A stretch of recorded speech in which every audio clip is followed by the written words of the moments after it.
வணக்கம் நிக்கிதா.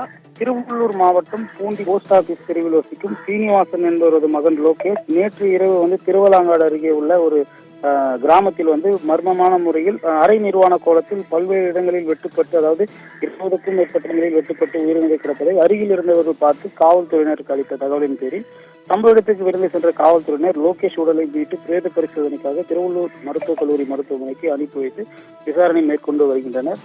லோகேஷ் கொடுமையான முறையில் பல இடங்களில் வெட்டுப்பட்டு கொலை செய்யப்பட்ட சம்பவம் குறித்து போலீசார் வழக்கு பதிவு செய்து விசாரணை மேற்கொண்டு வரும் நிலையில் ஏற்கனவே லோகேஷை பூண்டி அருகே ஒரு கடையின் பகுதியில் வெட்டி கொலை செய்ய முயற்சிவதற்கான அந்த சிசிடிவி காட்சிகளும் தற்போது வெளியாகி வைரலாகி வருகிறது. குறிப்பாக அந்த சிசிடிவி காட்சிகளில் லோகேஷ் பூண்டி அருகே உள்ள ஒரு கடையில் நின்று கொண்டிருந்த போது இருசக்கர வாகனத்தில் வந்த இருவர் லோகேஷ் கடுமையாக தாக்கி வெட்டப்படும் அந்த காட்சியும் அந்த சிசிடிவி காட்சிகளில் பதிவாகி உள்ளது.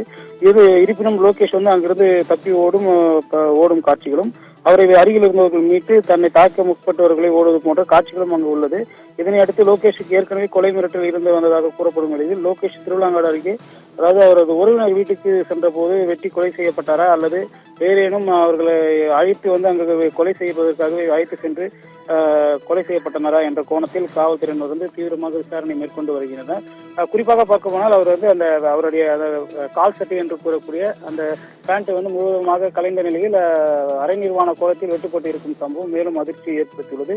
இதனால் பல்வேறு கோலங்களில் அந்த திருவலாங்காடு போலீசார் வழக்கு பதிவு செய்து அந்த லோகேஷ் என்பவன் எப்படி வெட்டப்பட்டான், யாரால் வெட்டப்பட்டான், இவருக்கு ஏதேனும் முன்விரோதம் ஏதேனும் உள்ளதா என்று காவல் நிலையங்கள் வழக்கு ஏதேனும் நிலுவையில் உள்ளதா என்ற கோணங்களிலும் விசாரணையை முடுக்கிவிட்டனர். மேலும் இந்த சிசிடிவி காட்சிகள் தற்போது இந்த பகுதியில் உள்ள சமூக வலைதளங்களும் வாட்ஸ்அப்களில் வைரலாகி வருவது குறிப்பிடத்தக்கது இருக்கிறதா.